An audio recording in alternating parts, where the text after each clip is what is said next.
مسئله زیارت قبرستان زنها دو قول است. قول یکم منع است برای زنها، برای آنکه در سنن حدیث های وارد شده است که پیامبر صلی الله علیه و سلم لعنت کردند زنهایی که زیارت قبرستان میکنند. لعن الله زائرات القبور.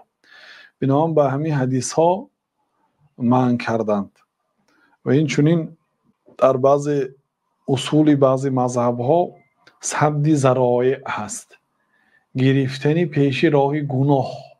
خود قبرستان رفتن زنها گناه نیست و وقتی که زنها به قبرستان رفتن یگان نامعقولی میکنن، یا از همون مرده یاری میپرسن، یا آواز میبرارن، یا یگان شم در میگیرن، یا یگان گل میمونن. عادت دیگر مردمی بیرون از اسلام اجرا میکنن، آتش پرستا را یا عادت نصرانی ها را یگان عادت اجرا میکنن، یا عادت مشرکا را میکنن که از مرده یاری میپرسن، یا به بالای قبر سجده میکنن. یا من در بعض قبرستان های ما زنها میرن چلپک و ملپک و چی میپزن قبرستان مبادل به توی خانه یا آشخانه کردین، گوسفند میکشن در قبرستان. شرک است این، به مزارها برده گوسفند میکشن، این نادرست است.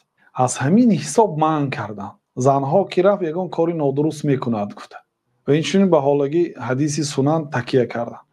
قول دوم و این قول صحیح تر است و به اصل نزدیکتر است، اینا میگن زنها به قبرستان رفتنش اجازت هست میگن، بنابراین به حدیث پیامبر صلی الله علیه و سلم که کنتو نهیتکم عن زیارت القبور الا فزوروها، من شما را از زیارت قبرستان منع کرده بودم. انا همین منع کرده بودم همون حدیث را میگویند. لعنت کردن پیامبر صلی الله علیه و سلم زیارت کننده های قبر را، یعنی از زنها. زائرات این صیغه زنانه هست، زائرین نه، یعنی زائر مردها نه، زائر زنها را لعنت کرده بودم. اکو در اینجا گفتن که من شما را از زیارت قبرستان منع کرده بودم، تا جایی که مردم میدونن پیامبر صلی الله علیه و سلم فقط زنها را منع کرده بودن از زیارت قبرستان. الا فزوروها، آگاه باشید، زیارت کنید. اکن اعلان است، الا فزوروها، زیارت قبرستان کنید.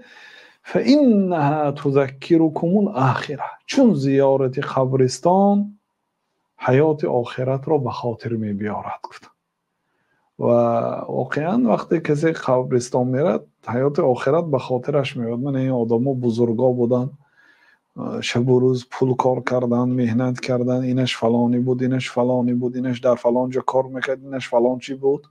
من همش امروز در زیر خاک هستم. ما همه روز همینجا میبیاییم. دعاشم همین خلال: السلام علیکم دیار اهل المؤمنین، انا ان شاء الله بكم للاحقون. السلام علیکم دیار مسلمانا، ما هم به نزدیکی به شما پیوست میشه. انا ان شاء الله بكم للاحقون، دیری نگذشت ما هم همینجا میبیاییم. یرحمنا و یرحمکم الله، الله برای ما و برای شما مهربانی کند. یعنی وقتی که انسان وارد قبرستان میشود آخرت به خاطرش میبیارد. این ثواب است. الا فزوروها، شما زیارت کنید، عام است. جدا نکردن بین زنها و مردها. حدیث صحیح است، مادامی که جدا نکردن برای زنها هم رفتنش اجازت است. گفتند والله تعالی اعلم. در همین قدر کفایت میکنیم.